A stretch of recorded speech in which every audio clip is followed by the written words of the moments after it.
All right.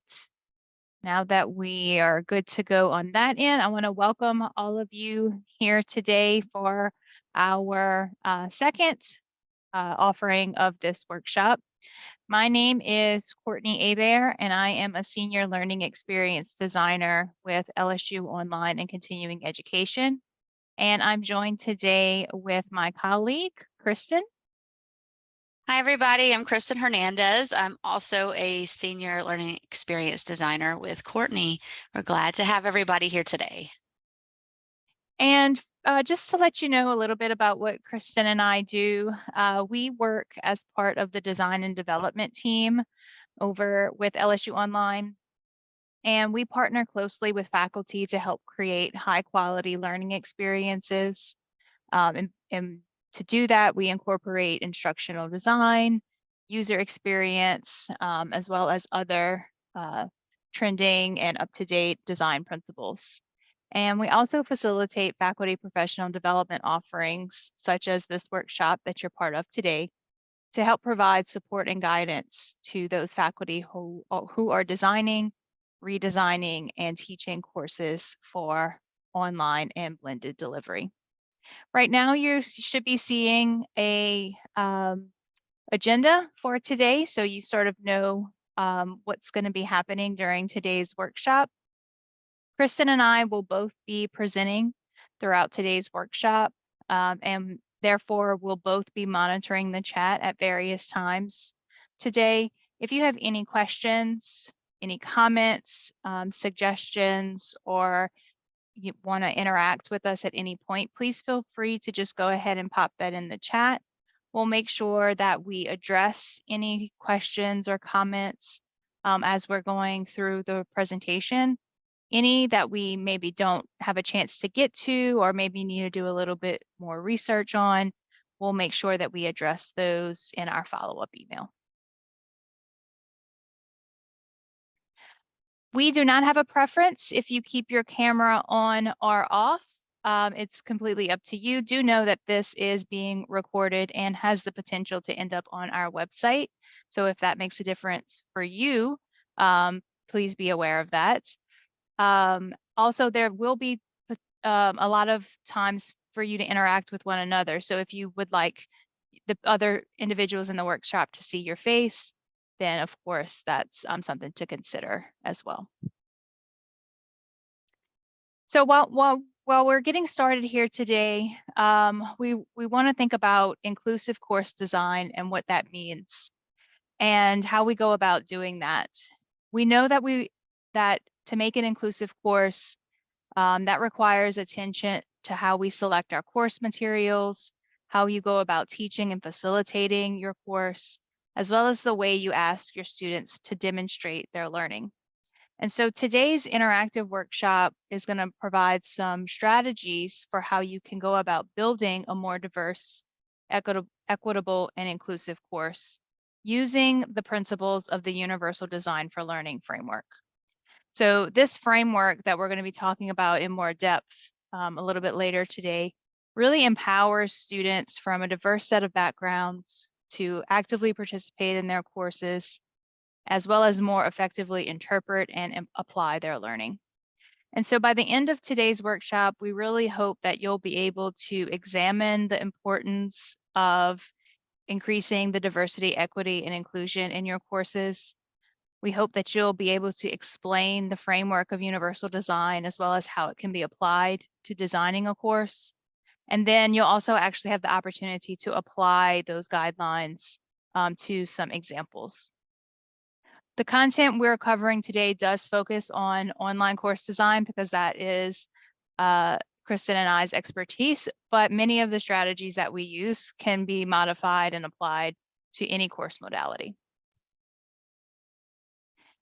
And a brief look at what we have in store for you today. So you can expect to be engaged in presentation and a bit of discussion as well as a bit of practice.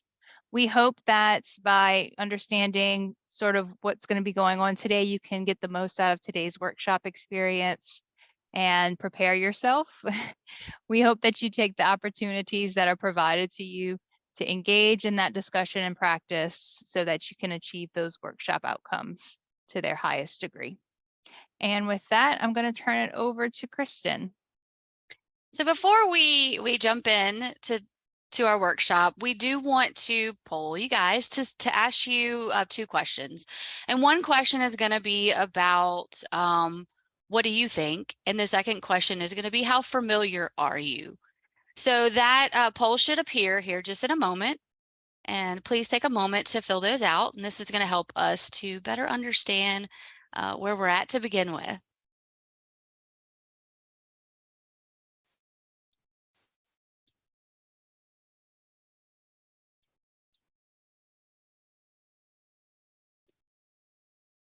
And I'm seeing some votes coming in. Keep them rolling.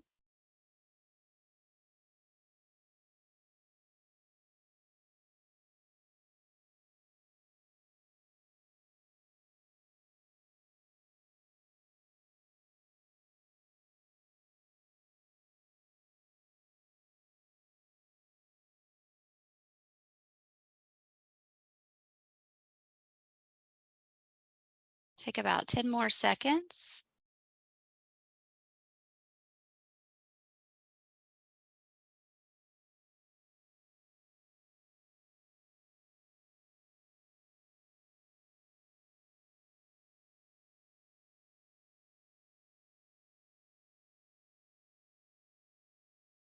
All right, and everybody should see those results. This is going to help drive the workshop today. So thank you for taking the time to do that. So our goal at the end of this workshop is that you're going to be able to walk away with some tools that are going to help you ensure that you have a course that is diverse, equitable, and inclusive, and that supports the idea of universal design for learning. So I want us to now kind of shift a little bit and talk about or take a moment to reflect on DEI. So what you're going to see here on the screen is a very powerful quote. And I'm going to read this out loud to you, but I want you to think about 2 things as I'm reading this. I want you to think about what does this mean to you and how does this quote pertain to the student learning experience? And we're going to take a moment after we read and reflect to share those things. And then you can share both questions at the same time because a lot of times it goes hand in hand. So let's go ahead and launch with this. So educators hold incredible power. Power to design learning experiences, the power to set expectations for students, the power to elevate and celebrate student voices, the power to inspire and motivate students, the power to create consequences, and the power to allow for choice and personalization. We have to understand that all of us carry that power and privilege, and we must use it as a tool to confront and dismantle inequities so all students have equal opportunities to learn. I want you to take about 15 seconds to just kind of process and think about what that quote means to you and how it pertains to the student learning experience.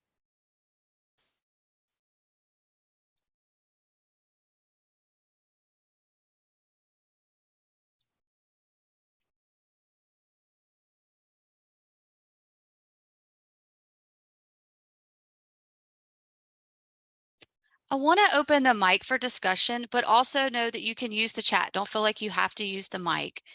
But I want us to have some discussion here about what this means to you and how does this pertain to the student learning experience. So feel free to unmute or chat or type in the chat and let's start discussing.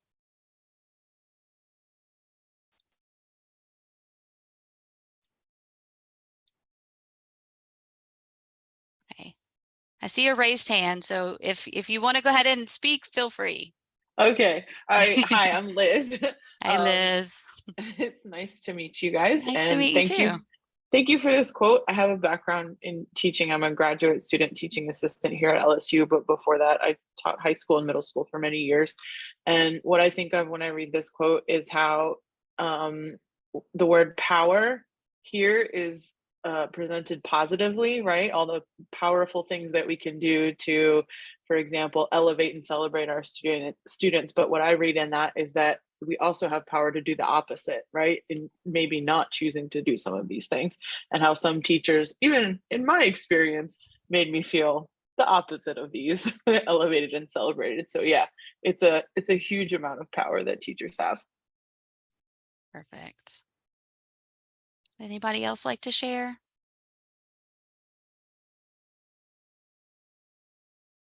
All right, Danielle. Hi. As a librarian, I think one of my favorite things is I'm the intersection of a lot of students' access to a lot of interesting resources and abilities to kind of connect to campus. And in this quote, I'm thinking that it's both kind of a good and bad thing, in that if I'm being considerate and conscious, I can make it easier for those students to be able to access all those resources. If I'm being not conscious of the various ways in which I can affect the students, then it's going to make it harder and more difficult to access those resources I need. So kind of all it's the importance of power is, kind of Peter Parker, the responsibility of power, and use it responsibly, otherwise you're going to hurt somebody. Thank you for sharing. Okay, and we have another one in the chat. Treat students differentially based on their past experience and provide support they need to reach their highest potential. That is great. Thank you for sharing. This really helps us as we launch into our presentation today to just really step back and reflect and process what power we hold to do really good and change that learning experience for students. So diversity, equity, and inclusion, they are very important in online courses, all courses, because every student's learning path is going to be different and it's going to be subjective to that student. So how you communicate with your students and develop the content that you have in your course is going to affect their educational experience. In the workshop today, we're going to discuss the importance of ensuring DEI in an online course and provide some strategies that you can walk away with and implement in your own courses. And so in the next few slides, we're going to define these different terms and how it relates to course design. And then later in the workshop, we're going to have those specific strategies. And as mentioned, this is being recorded, so you don't have to worry about trying to jot everything down really quick. We will have a lot of resources to provide you as well. So we're really excited about, providing this information to you today. Now, as we look at the different terms, I want you, as we go through, to think about any similarities and differences that you might find. We'll have a moment to discuss that when we get to that section. So please think about that as we go through there. So what is diversity? Diversity is the practice of recognizing a variety of identities and differences. Our students bring in many differences into our course, and that can include race, gender, ethnicity, their socioeconomic status, their age, many things that they bring into it. And what diversity asks is, who is in the room? Step back and who is in your course? Think about that. When we think about that, we also want to think about, well, okay, I know this, but what does that look like in a course? Well, a diverse course is going to include a variety of course materials, different teaching methods, different assignments, learning activities that are going to be tailored to the different students that are in your course, with knowing that there's going to be a wide range of learning styles, abilities, experiences they bring to your course, and cultures. And you want to make sure that students, when they interact, they're interacting in the course in a positive manner with people that bring from different groups, that they're able to work effectively with each other in a very positive nature. So I'm going to leave you with this. Remember, diversity asks, who is in the room? Now, equity, the question that's going to be asked for that one is, who is trying to get in the room but can't? It's a very powerful thing. who is trying to get in the room, but they can't. And the core principle to equity is fair treatment, equal opportunities, and just equal access to the resources, that everybody has an opportunity to interact in a successful way. And the concept of equity is going to recognize the fact that some people might have advantages while others are going to face barriers. And those may not be intentional barriers, but they're going to face those. When we think about a course that provides that equitable experience, it's a course that ensures access to learning resources, those support services that students need, and considers the identities, the representation of student identities in a course. The learning environment is going to be respectful. It's going to be one that transforms the way we think. It's going to not only transform the way we think, but how we teach, how we learn, and how we act in a way that ensures that we handle everything in our course in fairness and in a just way. And inclusion. Inclusion asks that it's about everyone's ideas being heard. And inclusion is when all the students in a course, they feel supported to learn. And they feel like that they can explore new ideas. They can express themselves civilly in a safe environment. And they feel valued. They feel respected. They feel like you care about them and they're not just a number. They want to feel welcome. And an inclusive course is going to respect and celebrate student differences and include those differences in the learning process. And a key part of eliminating unintentional barriers, as we talked about a lot of times, is unintentional. It's not done on purpose. Sometimes we don't even think about it. These unintentional barriers, they can impede a student's ability to relate to you and to the materials that you have in your course, thereby increasing their engagement and learning experience. So when we think about these things, we're able to fix these unintentional barriers so the students can really have the best learning experience possible. Now, we've talked about these different terms, and before I started to talk about them, I asked you to think about some similarities and differences that you note between these terms. And I want us to take a few minutes to discuss what you see on this slide. And take about 10 seconds to think about differences and similarities between these. And we will open the mic and the chat to discuss some of these things.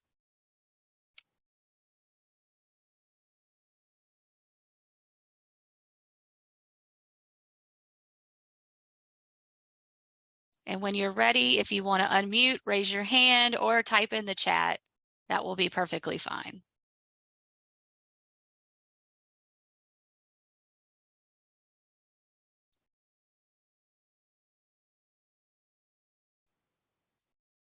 Okay, I see that Liz says diversity necessitates more awareness of equity through using principles. Let's see, let me go back down there. Principles of inclusion, very good.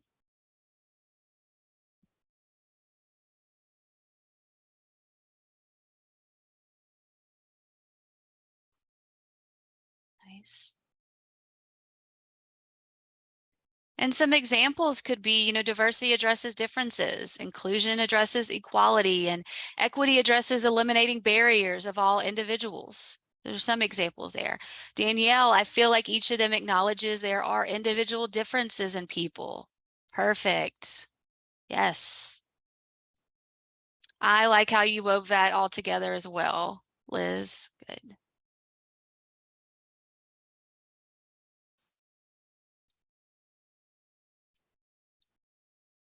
Perfect. So the next section of this workshop is going to focus on a framework that can help in creating a more diverse, equitable, and inclusive course. And it's called Universal Design for Learning.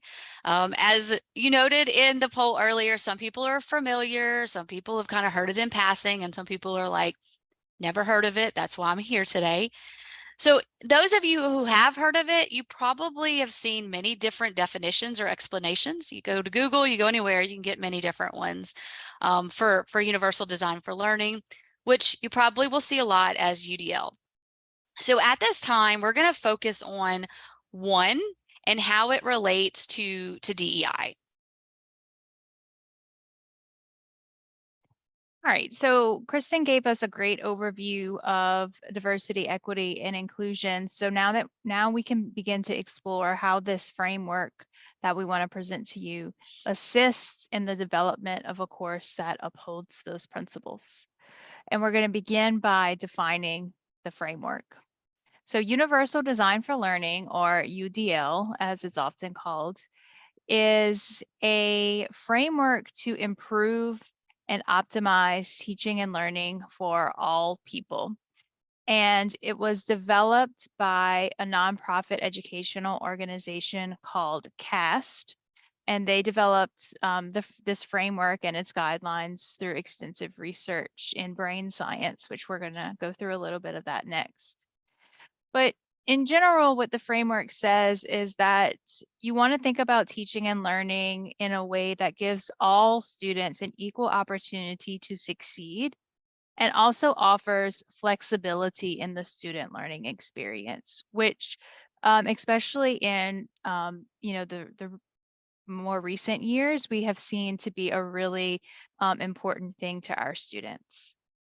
I'm going to share a link to the CAST website. And on this website, if you scroll down towards the bottom of the page, you'll see a graphic organizer of the UDL framework. And if you want to pull that up while we're going through the next few slides, that's perfectly fine. I'm not going to pull it up on my screen, but we are going to take a little bit of a closer look at what that organizer looks like here in a second and sort of how to read it. So if you do have that pulled up, your screen probably looks something like this. And you should notice that the UDL framework is made up of 3 main principles. And those principles are providing multiple means of engagement, providing multiple means of representation, and providing multiple means of action and expression. Each of those principles is then further broken down into guidelines. And those guidelines I have highlighted here on the screen right now. And then those guidelines have corresponding checkpoints. And these checkpoints are really where sort of the meat of the framework is. These checkpoints provide detailed suggestions for how you can go about applying the UDL framework in the design and facilitation of a course. Before we move forward to providing you with those strategies for actually applying the framework, we want to give just a brief overview, go a little bit more in depth into what this framework looks like, where it comes from, where it originated, and why it's so important to incorporating the framework into your course. So we're going to get a little nerdy here for a second, talk a little bit about the brain science behind this framework.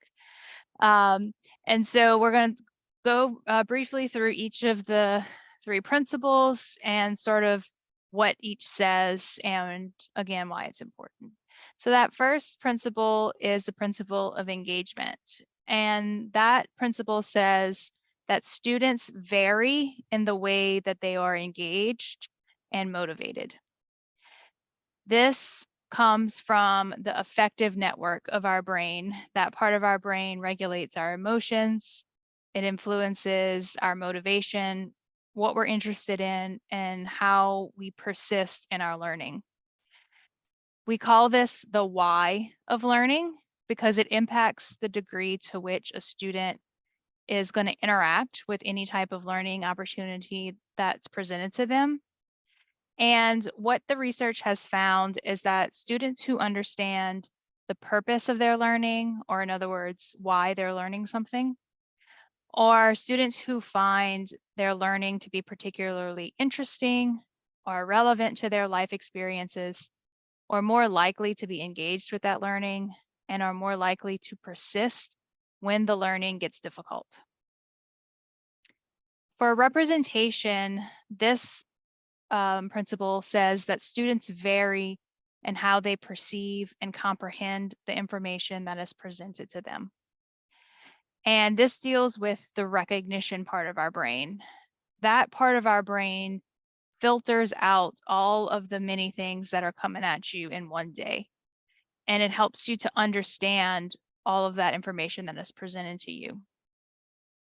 Now, that part of your brain, the way that you are interpreting that information could be affected by a couple of different things, but it could also be affected by your level of ability or disability. So here we could be talking about students who have specific, physical or cognitive disabilities, but it can also be just affected by your life experiences.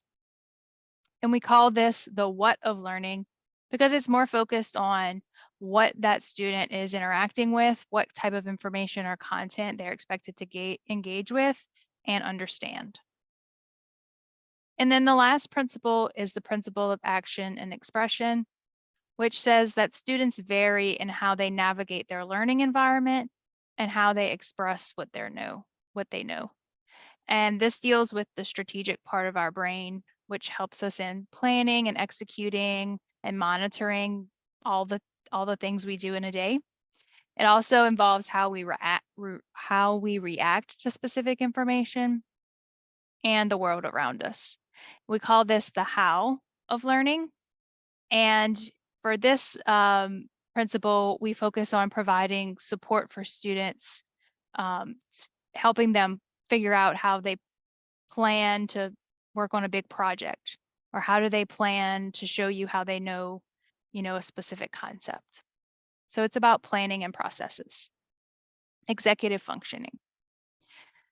So looking at sort of the background, obviously this is overly simplified. None of us are brain scientists here. At least I don't think so. But looking at this should help you understand why this specific framework is helpful to increasing diversity, equity, and inclusion in your course. And one thing that we really want you to walk away with understanding from this workshop is that there is no average brain. You have no average student in your class. There is no way to design a course for, the middle ground. We want to design courses that can be used by all people to the greatest extent possible, from, one end of the spectrum to the other. We all use these various parts of our brains, on a day-to-day basis. They look different from person to person. We might use them differently in one context to another.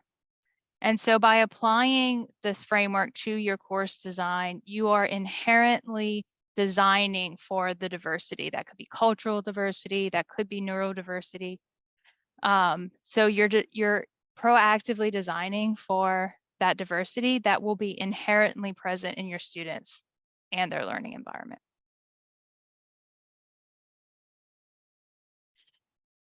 So this is the point where we're going to shift towards looking at some specific checkpoints in the UDL guidelines. And I'll take a pause here to see if there are any questions. I don't see any in the chat right now, or at least any unanswered questions. But if there are any questions or comments that want to be made at this point, please feel free to go ahead and type that in, or raise your hand, or just unmute your mic. But we're going to be shifting here towards looking at specific checkpoints in the UDL framework and providing strategies for how you can meet those checkpoints, and thereby increasing the diversity, equity, and inclusion of your course. We don't have time to go through all of the checkpoints. There are 31 different checkpoints for the 9 guidelines in the framework. So you could spend, a whole lot of time digging around in that framework, in that graphic organizer, and applying, tons of things to your course design. But we want to let you know that we commend you on taking the first steps. Being here is a first step to increasing the DEI of your course, and that by striving to achieve any of the checkpoints that we talk about today, even if it's just one, you are working towards making your course a more diverse, equitable, and inclusive environment for your students. So we certainly commend you on taking those steps. As Kristen mentioned earlier, we're going to be sharing a variety of resources both throughout the presentation and after. So please don't feel like you have to frivolously write down all of what we share. You'll have this to reference in our follow-up email. Yes, we're going to fill your toolbox today. All right, so let's talk about our first principle, which is engagement. And this is the principle that provides students with a variety of ways to become involved in your course, with the content, with the students in the course, and as you, the instructor. The checkpoints that we're going to discuss are going to be about optimizing relevance, the value and authenticity, fostering collaboration and community in your course, and then also minimizing threat and distractions. We need to remember that students are going to differ in their response to motivation, engagement, and enter your course with different backgrounds. What motivates one student and engages one student may work, but then for another one, it doesn't. So providing opportunities and options that are interesting and appropriately leveled for the student, we can start to create an environment where students are exhibiting those higher levels of motivation and find their learning more purposeful. What drives them and what's going to really stick with them and help them want to learn more. So the checkpoints that you're going to see on the next few slides are going to help to create that engaging learning environment for students to ensure that we are supporting DEI. So the one we're going to look at here is 7.2. And this is about sparking excitement and curiosity for your students. And doing that by really thinking about the relevancy, the value, and the authenticity of your course and what you're teaching.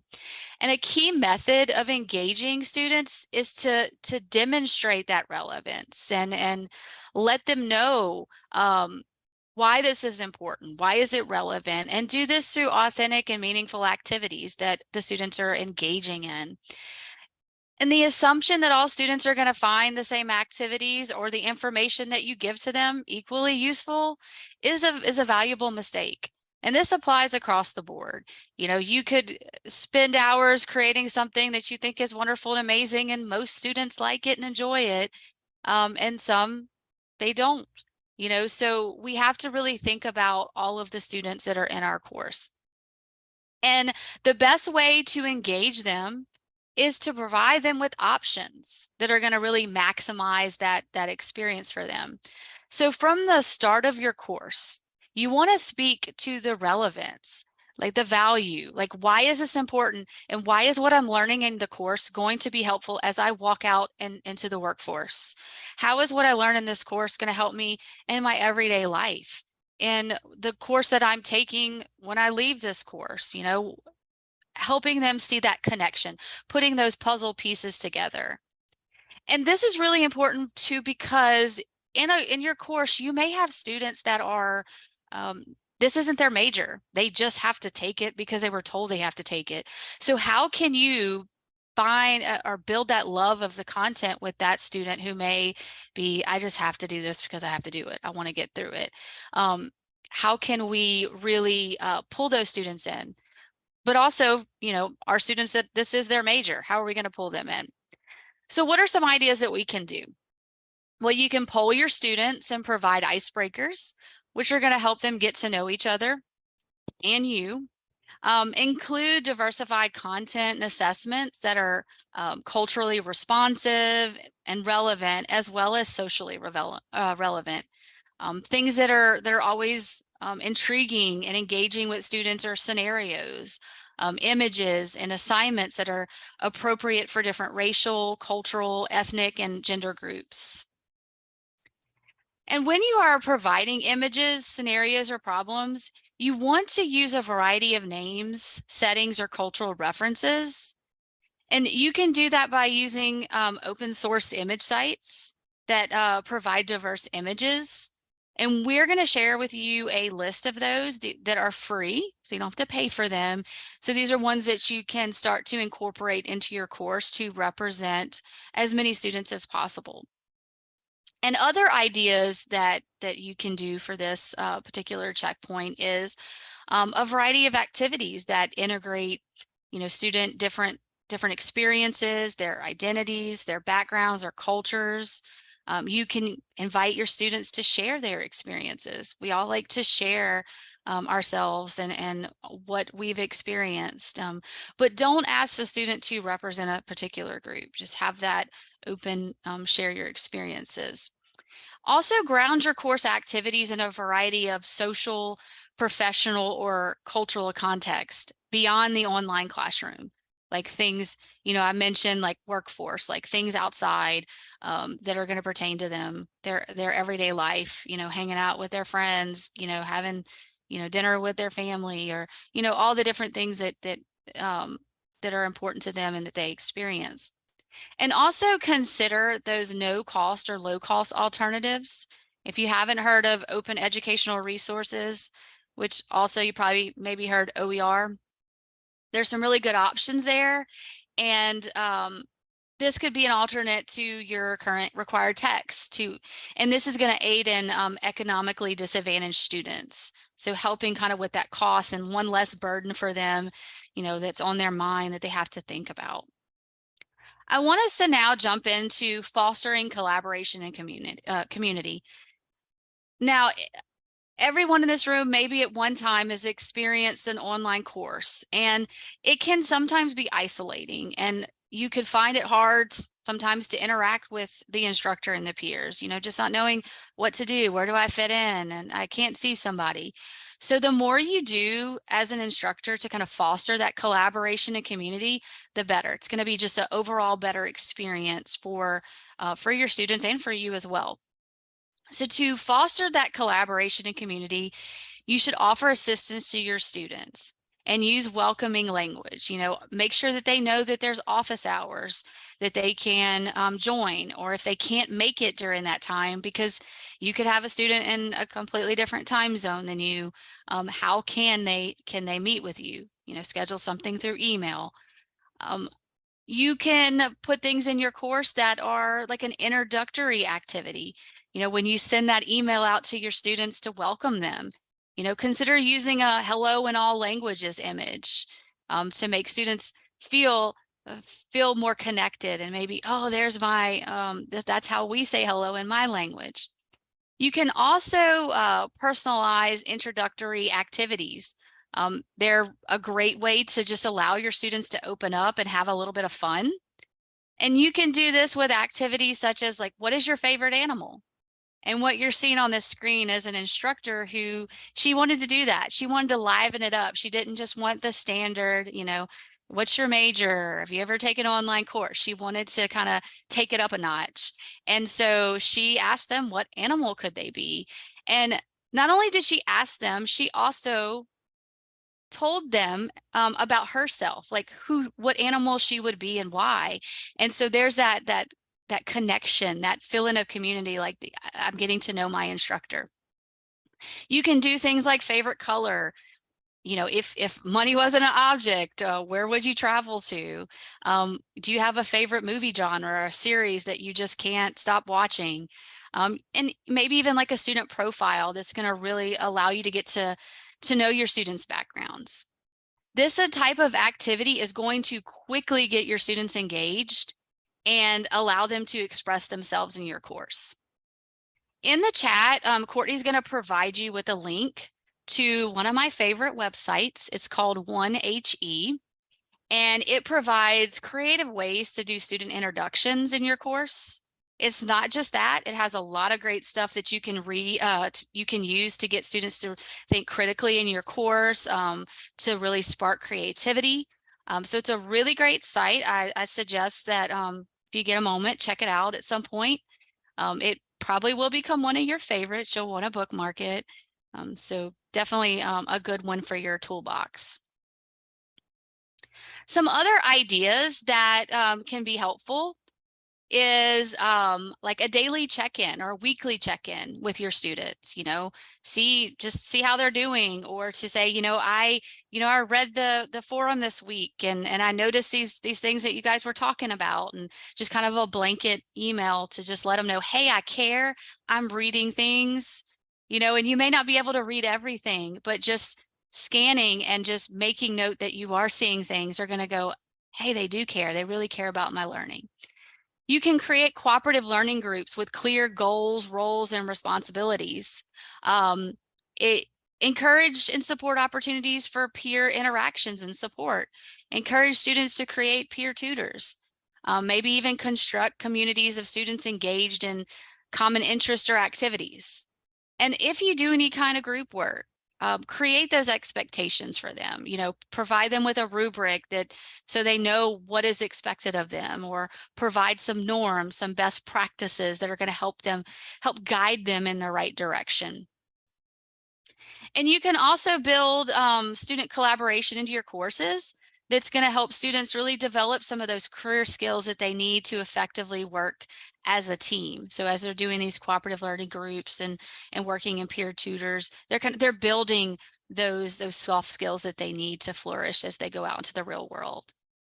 An idea that is going to help connect students with the community, which is going to help build those career skills, is to introduce assignments and projects where students are working with community groups to not only foster that collaboration and sense of community, but also increase the authenticity of the learning experiences to make that connection outside the four walls of your classroom. Now, I know that a lot of us are already doing some of these things, and I believe in not reinventing the wheel. And so I want to take a moment for us to share, what are some things that you do currently to foster collaboration and community in your courses? It could be a face-to-face, it could be an online course, it could even be some things that you do with your coworkers, your team that you work with. So if you could unmute or type in the chat, I want to hear some of these things, and I want to write these down so we can share amongst each other.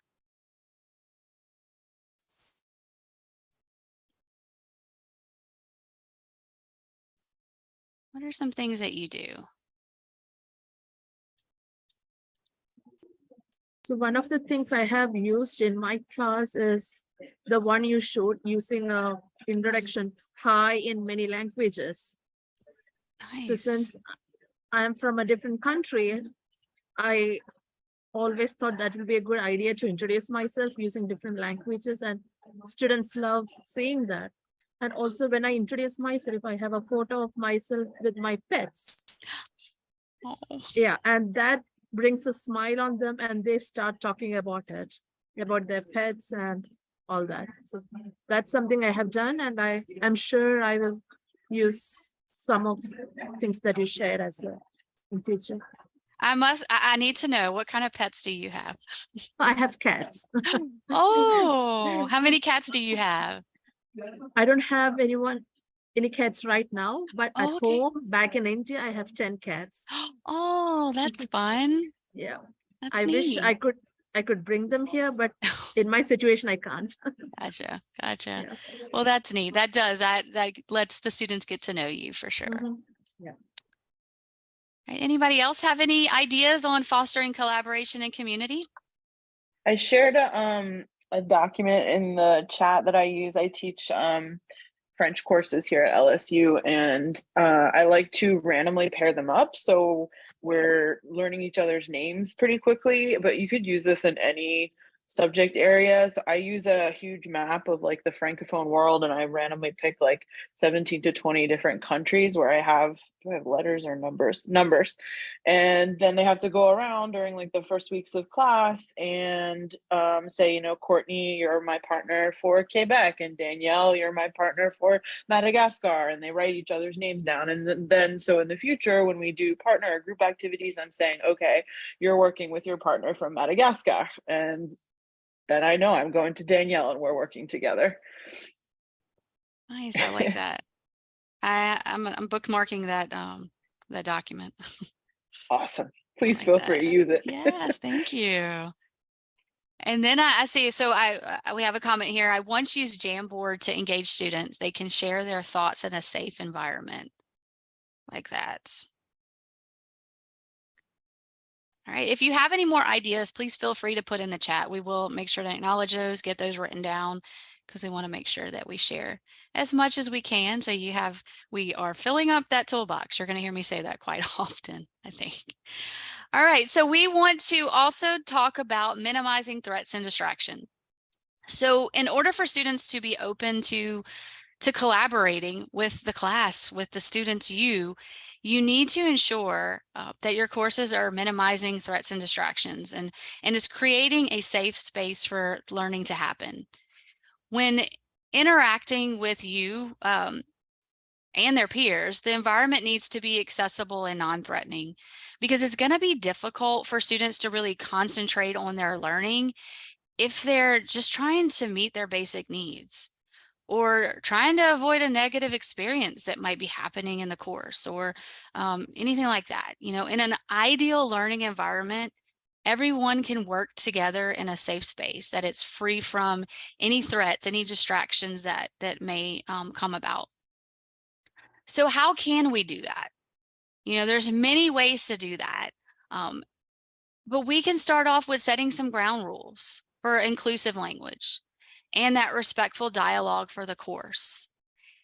Sometimes we assume people should know how to act, but that's in you know, being real, we need to set those up. We can't assume that they know, and having good guidelines to let them know that this is okay and this is not okay.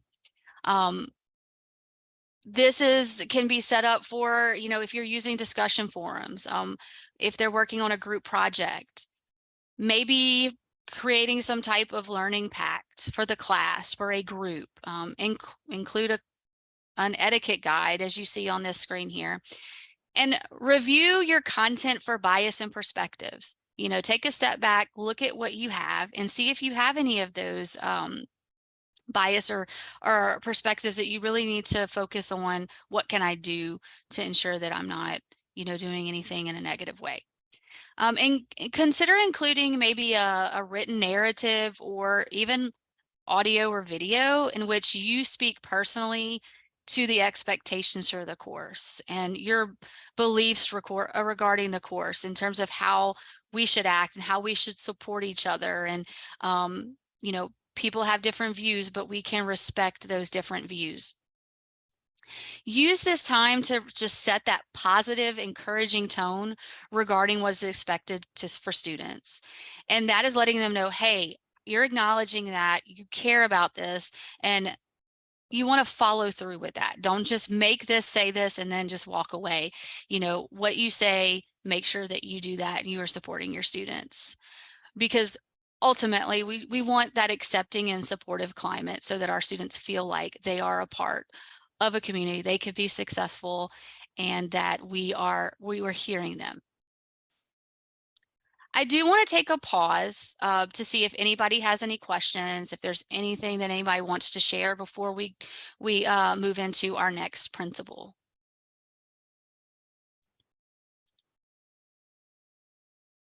Ooh, I see Liz likes Jamboard. Nice. All right, so it looks like we don't have any questions. So we're going to go ahead and dive into our next principle. So our next principle is going to be representation. Each student in a course is going to perceive and comprehend information differently. And they're going to have a varying abilities and prior knowledge that they come in. Some students may know a lot about what you're teaching, and some may have never heard one of the words that's in your course description. And they may also have different preferences about how they receive the information that you are teaching them. Providing options for representation is essential, because there is no one representation that's going to be appropriate for all students. And this is going to be about providing your students with content in a variety of formats, or guiding them to content. The way that this principle is applied in practice is by providing information in formats that can be perceived by a diverse set of students, ensuring that all have the same understanding of the language, the symbols, and presenting information in ways that encourage comprehension. And the checkpoints that we're going to discuss that are going to go along with this, this principle are going to focus on offering alternatives for auditory and visual information and promoting understanding across languages. So the checkpoints here is 1.2 and 1.3. And the ideas that we're going to talk about are going to help ensure success for all your students, especially those that may have a auditory or visual impairment.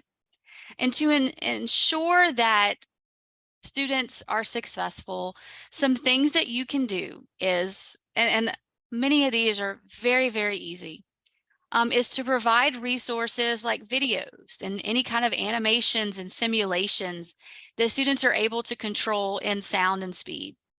Record your lectures for students to review later using, at LSU we use Panopto, so that could be something you could use, and it allows you to break your lectures apart into smaller segments that are easier for students to consume information in shorter periods of time. Those lectures could be a narrated presentation, with maybe you have a PowerPoint and you're walking through that PowerPoint and bringing your instructor and voice in there and just talking to them, and they could potentially see you in the corner of the screen as well. You can also upload a PDF transcript for any of the videos that you have in Moodle, or link to them with video content. Add captions to any narrated PowerPoints, any video messages that you have, video tutorials, and other audio information that you create. But I always like to mention that make sure that you always check those automatically generated transcripts and captions and correct any errors, because we can't assume that they're going to be 100%. And if you've ever used one, they're not. So be sure, because some are better than others, and you don't want to have yourself in a predicament where it says something incorrectly. So always check those to make sure that they are right. Also, something you could do is provide personalized tutorials. Maybe you're teaching a course on Excel, and you want to teach them how to make a pivot table. And you could put all the instructions and text up there. You could put some images, but to elevate it a little bit, do a walkthrough, do a video of you creating that pivot table, what it looks like, what are some options that you can do to enhance that pivot table. Any type of way that you can give a tutorial to your students, like how to use a technology tool. Maybe you use Jamboard in your course, and we don't want to make that assumption they know how to use it. They've seen it. Create a quick video tutorial walking them through how to use Jamboard as a student is going to be really beneficial for them and really elevate that learning experience. And of course, you want to provide descriptions for all your images, graphics, video, and any animations. Giving the best description you can for that is critical, so that those who may have a visual disability, they can, if it's written to where they can then understand what is being presented in that image, is very, very important that we do that. And then our checkpoint 2.4. This is going to promote understanding across languages. As an instructor, you should be very careful about using slang or idioms. We do that on a daily basis, but we need to be aware of that, because these can confuse our non-native speakers or students that have disabilities that maybe struggle with nuance, idioms, or humor, such as sarcasm. So some things that you can do to promote that success for your students is linking key vocabulary words to definitions. Something that a lot of us do or have done in the past, and students do this as well all the time.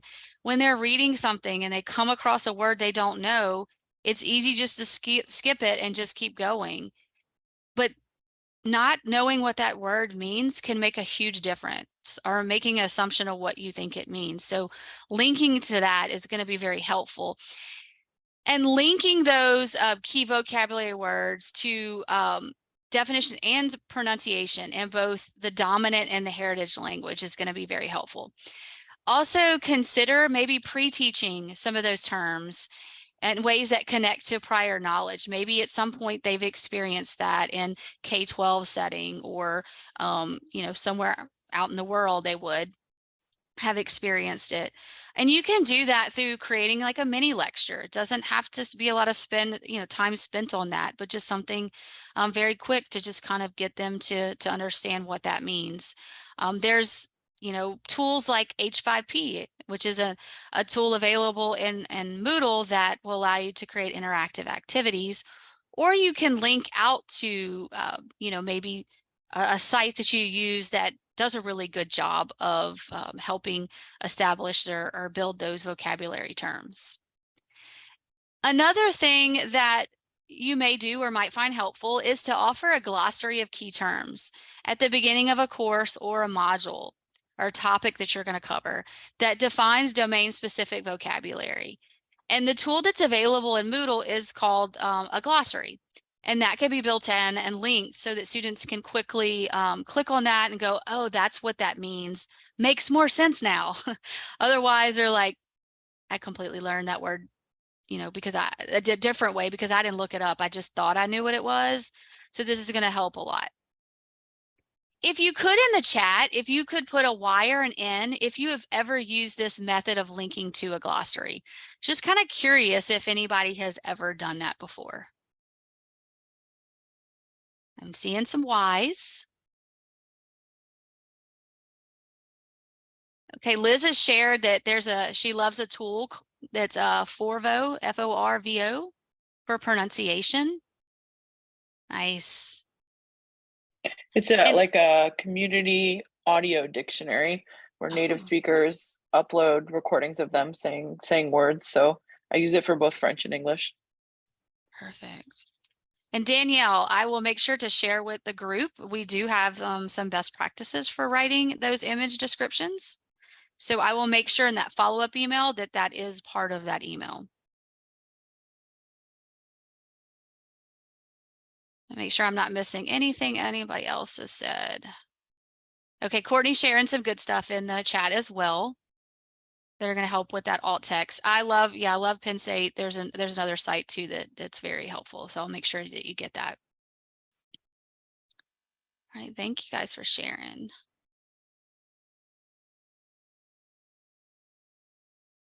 And before I go to the next slide, I do want to just kind of wrap up to say that with these different strategies, what is very important to do with this one in promoting understanding across languages is provide clear links between the relationship among different languages. And by doing that, it's going to allow your students to think flexibly and strategically about how they might use their strengths in one language to promote understanding in another. So it can be a really powerful learning experience for students if you do that and you help facilitate that and help them grow. Another thing that you want to try to stay away from is using jargon. And in education, we have a lot of that. And so if it's something that you have to use, you want to make sure that you are linking to additional information for that. Maybe it's if you're environmental science, you probably have heard EPA, the Environmental Protection Agency, or with UDL, Universal Design for Learning. Link to a site, a good site, of course, or a site that is that we know has good information, to give them more information about that, because we can't assume that they know what that is, especially if it's not covered heavily in your course. And even if it is, refer back to where they can find that information if they get stuck. It's just a helpful thing to really keep students going in the right direction and not straying or feeling like they're behind a wall because they're stuck. So linking And using descriptive links is very important as well.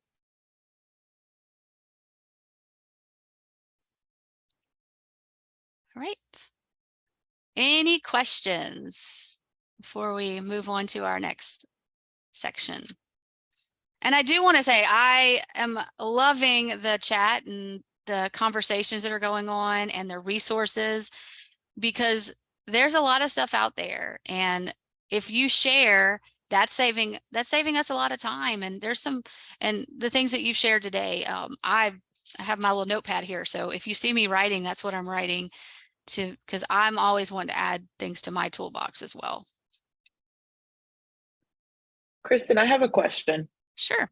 Of just something that you mentioned that reminded me of something I've wondered about. Like, we talked about best practices for writing image descriptions, and you said about link descriptions. So like, one thing I've read about UDL is like when you paste a really long link, right, that has like all the funny characters and stuff, and instead of doing that, like having it being text that's easily clickable and accessible, are there resources online about that explain best practices for that, or just like general things that, well, and yes, but the general is to be descriptive, because if a screen reader, and I always tell people the one that I like to mention the most, I love Google Docs, all that stuff, but you know, the link they give you is like 25 characters long. And so if you post that and a student is using a screen reader, it reads each letter individually. So like 5 minutes later, it's read out to the student. And so it's a long process. And so what is best is, instead of doing that, is being descriptive in what it is. So if you want to learn more about universal design for learning, visit the website or visit the article entitled, you know, XYZ. And so you're letting the student know what they are clicking on before they click on it. Because if it's just a bunch of letters, I'm not sure what I'm clicking on. It could be anything. So being as descriptive as possible is going to be very important, but I can also make sure to add that to the follow-up email as well. Did that help out a little bit? Yes. And what do you think about including the words click here too, and then using those as a hyperlink too? So like the example Courtney gave, if you are sending hyperlink the words Louisiana State University homepage, what could I say? Something like, if you're looking to learn more, click here for the LSU homepage, and then I would hyperlink click here for the LSU homepage. Yeah, you could do that. Yeah, you just don't want to say, that makes sense. To learn more, click here. Right. Okay. Click. What am I doing? You know, but like giving that more of like, yes, you're going to click here, but this is what you're going to be going to when you click on that. So good deal. A general strategy I use is using the name of the website that you're sending them to. So try to avoid like only hyperlinking the word here, like where is here. So using the actual title of the website you're sending them to, I think, is a better practice. Or if you're sending them to like, go read, you know, letter from a Birmingham jail, you might hyperlink the title of the reading that you're sending them to. Good, thank you.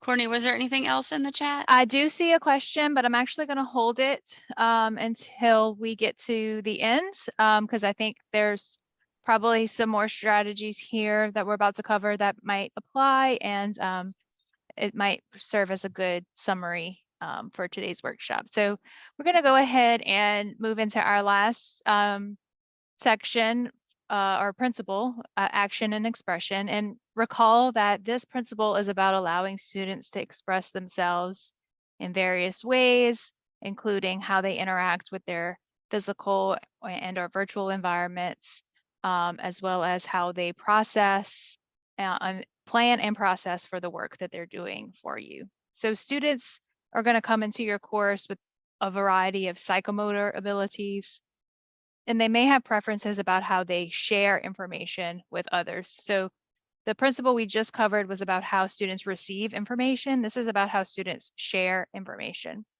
So here you can provide options for how students demonstrate their learning in both a physical and a mental manner, providing access to accessible tools, providing options for communicating with you as well as their peers, as well as helping students develop those executive functioning skills. And these principles help reduce and hopefully eliminate barriers so that all your students have equitable learning opportunities. They also promote flexibility. So they give your students some choice, some autonomy, make your class a little bit more flexible in as far as what the students are doing. So we're going to look at two specific checkpoints. And the first checkpoint we have here is checkpoint 5.1, which is about using multiple media for communication. And a really simple way to apply this checkpoint is by allowing student choice in how they communicate with you and or their peers. And that could be providing both synchronous and asynchronous options for communication.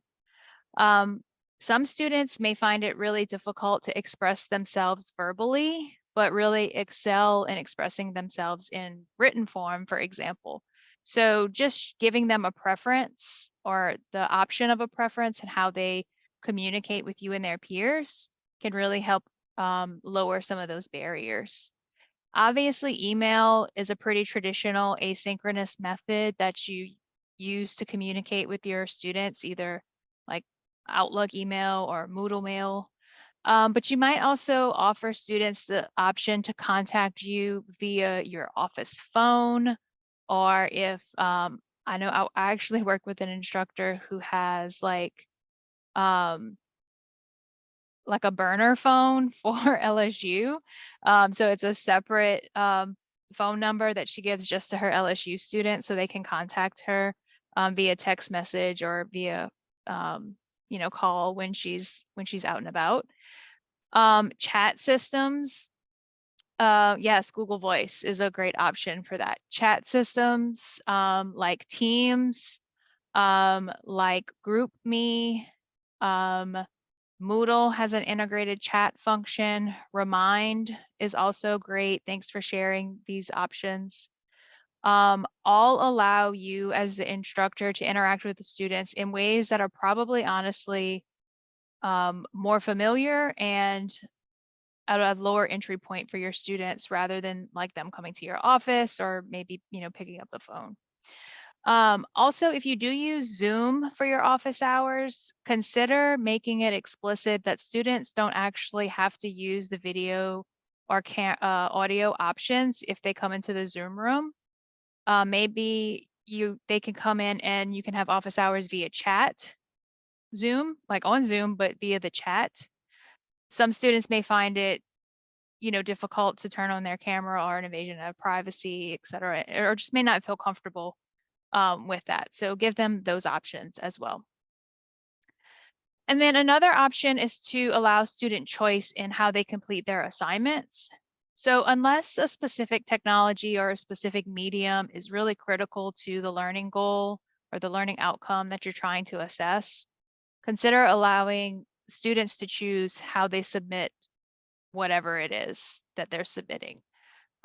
So for example, you might have a research paper in your class, but consider allowing students to create some type of infographic with that same information, or create a video presentation, or maybe a PowerPoint slide. Kristen, can you advance for the choice board, please? So here's an example of a choice board where the students are still achieving the same outcome regardless of what options they choose on here, but it's set up sort of like tic-tac-toe. They have to complete 3 different activities and they get to choose. So they feel a little bit more ownership of it. They get that a little bit more autonomy. They can, choose the ones that are most interesting to them. This also helps build fluency in a wider range of media. So students are getting practice in building videos and writing a paper and doing an infographic. Like they're getting fluency in a variety of different types of creation rather than always writing a paper.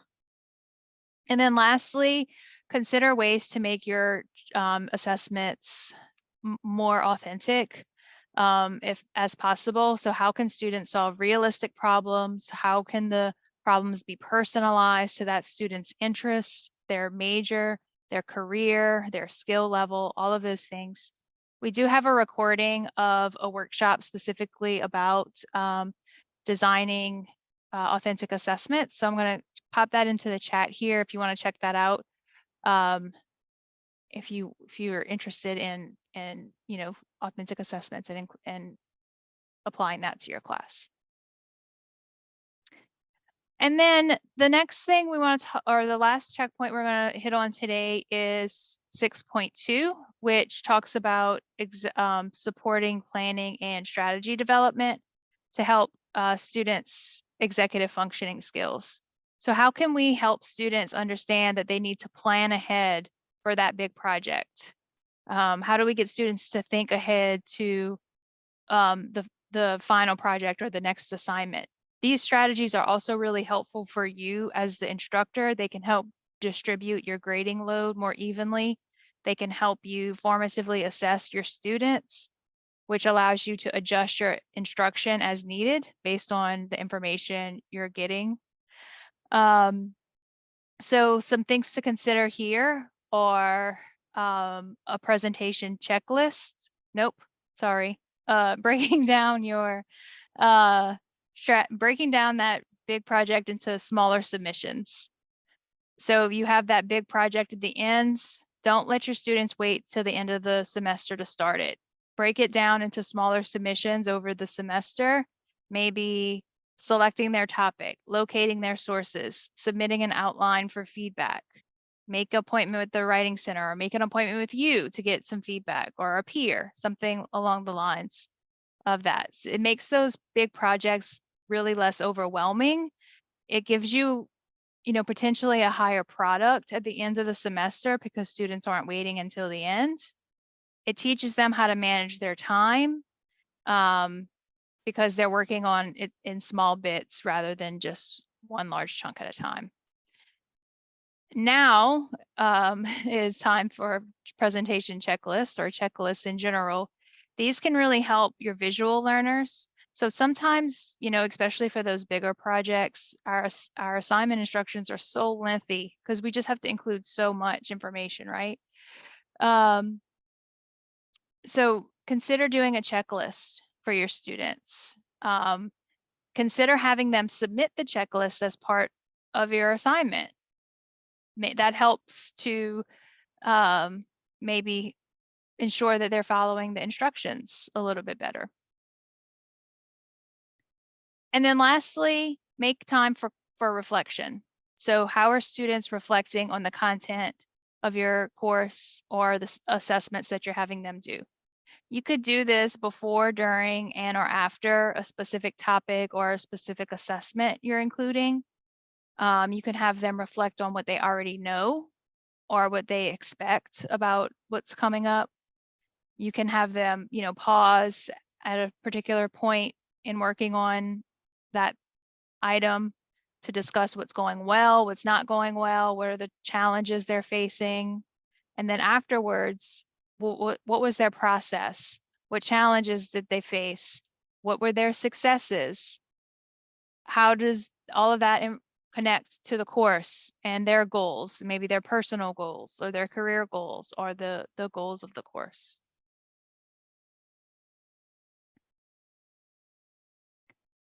All right. So at this time, we're going to take a few minutes to do a group activity. And I'm going to open up breakout rooms here.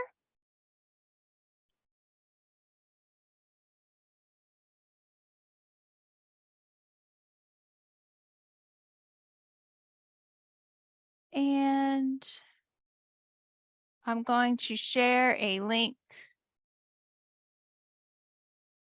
to some instructions in the chat. You'll have the opportunity here in a second as I open up the breakout rooms to self-select into a breakout room. Each breakout room will have a scenario assigned to it. And I ask that you take about 10 minutes to discuss the scenario. What are the problems, challenges that you're seeing in that scenario, and consider ways that you could use UDL to address that scenario. And as you're selecting into those breakout rooms, if you could go ahead and keep the rooms relatively small, 2 to 3 people in a room, please. That way everyone has a chance to share And make sure you grab that link before you jump into the breakout room. Grab it or open it and have it available.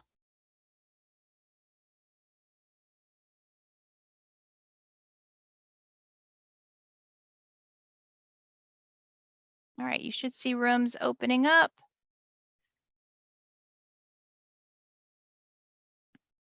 Room 1 is full. If I can get some people to join room 2.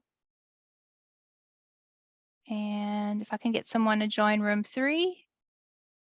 Awesome.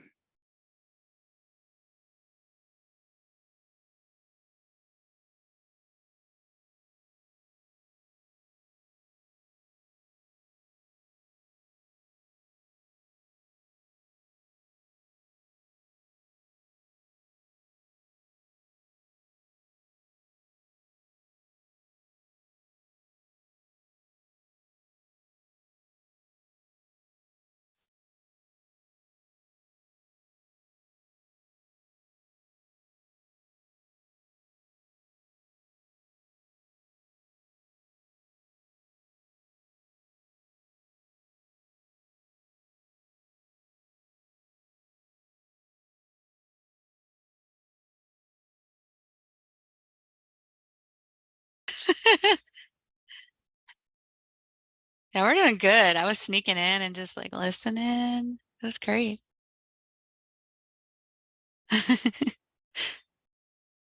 I'm a talker, so Me too.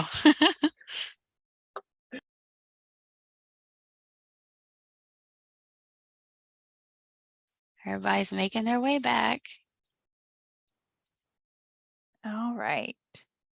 So we cut y'all a little short, but we wanted to give y'all an opportunity to share out maybe 1 or 2 of the ideas that you generated amongst your group.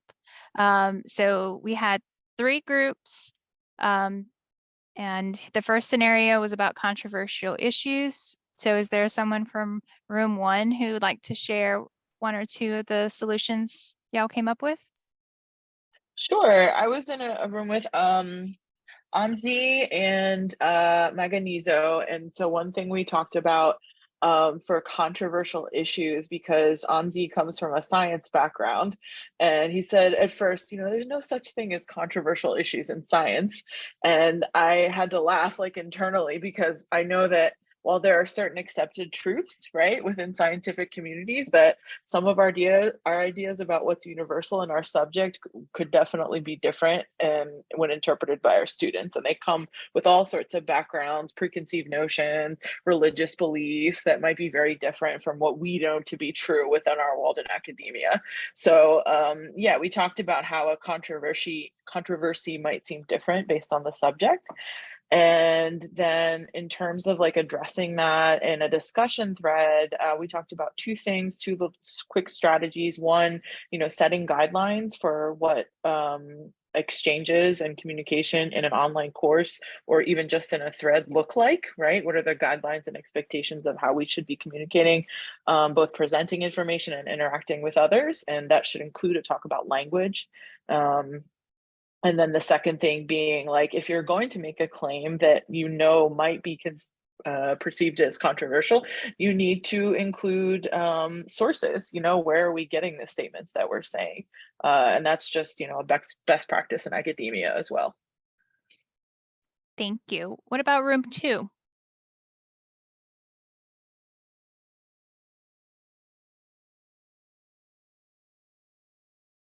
I didn't write down who was in each room, so I forgot. I think I was in room 2 with Okay. Irvin.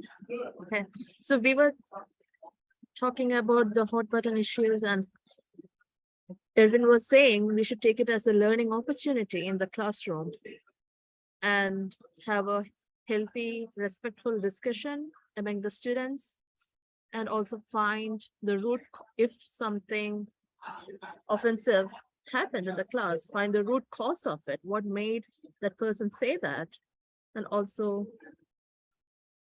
respect everyone's opinion and give them a safe space to share their opinions, but tell them it should be respectful and make sure not to hurt anyone else. So we were thinking of taking it as a learning experience in class, open for discussion. Great, thank you. And we do have some resources in our follow-up email that address this specific scenario. All right, and then room 3 had our second scenario, which was about high stakes final project. Do I have someone who was willing to share 1 or 2 of the ideas you came up with? I'll hop in. So this is for the high stakes final project, and students of color were doing significantly more poorly than the other students. So we discussed a couple of strategies, the first of which was removing the pressure, and that can be done by breaking things into smaller chunks and segments, and also giving bite-sized feedback rather than making it simply a final project, and also examining the language. And I was in the group with also other Danielle and I believe ZJ, and he had a really good example for the examination of the language. Yeah, I can share that.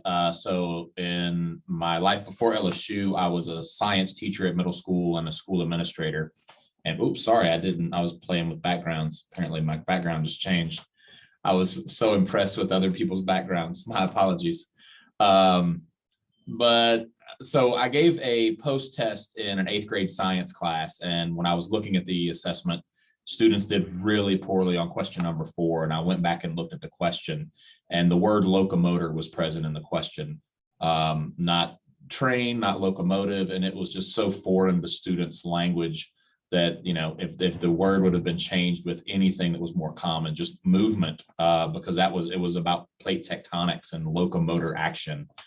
But we had not used that word in the class, and it was solely because they didn't know the word that they got it wrong, not because they didn't understand the message or the meaning of what was going on.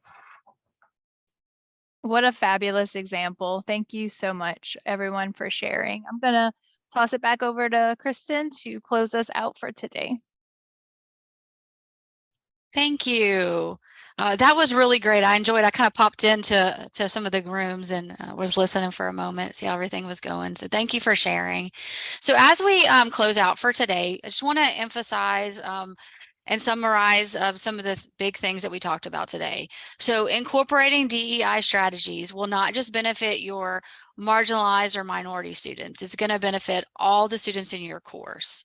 So this is something that is worth exploring and seeing how you can utilize DEI strategies. Remember that there's no average brain or average student. Rather, we want our design practices to apply to all of our students with the greatest extent possible. And the principles of UDL, engagement, representation, and action expression, these address the why, the what, and the how of learning. And by accessing each of these brain networks repeatedly, you create a more meaningful and challenging experience for your students. And always continue to reflect on your desire to provide a welcoming learning environment to your students and modify as needed. You know, if you look at your course and you start to do some of these strategies, continuously go back and see where you can make improvements. Now, if you're looking to kickstart UDL in your course, we're going to provide you with kind of some action steps. And 3 questions that you do want to ask yourself is that you want to think about when kickstarting is why will my students care about a particular topic or assignment? You know, think about that when you're developing your course or revising a course. In what ways can I share the information and ideas in this topic or assessment? And in what ways can students develop and demonstrate learning through this particular assignment? We do have a one-sheeter that Courtney's going to post for you in the chat that's going to help you look at information about providing proper instructional language. So students really understand the purpose, understand how this applies to them and how they can utilize this, and giving that good information so they know what is expected of them. Now, I also want to mention as we leave out that these next steps are at different levels because everybody has a different comfort level in applying the UDL principles. So we have 3 action levels and you will get this, so you don't have to quickly write down everything. And we have a starter level, evolve level, and an innovate level. And at the start level, we suggest selecting a syllabus for a course that you teach and review it using the syllabus review activity. For that evolve level, this consists of selecting one transparent teaching method to implement in your course and share that idea with one of your coworkers. And then our innovate level. This involves a plan to integrate diversity, equity, and inclusion using the UDL principles throughout your course. And our hope with this is that with these next steps, you find these helpful as you begin to think about your course as a whole.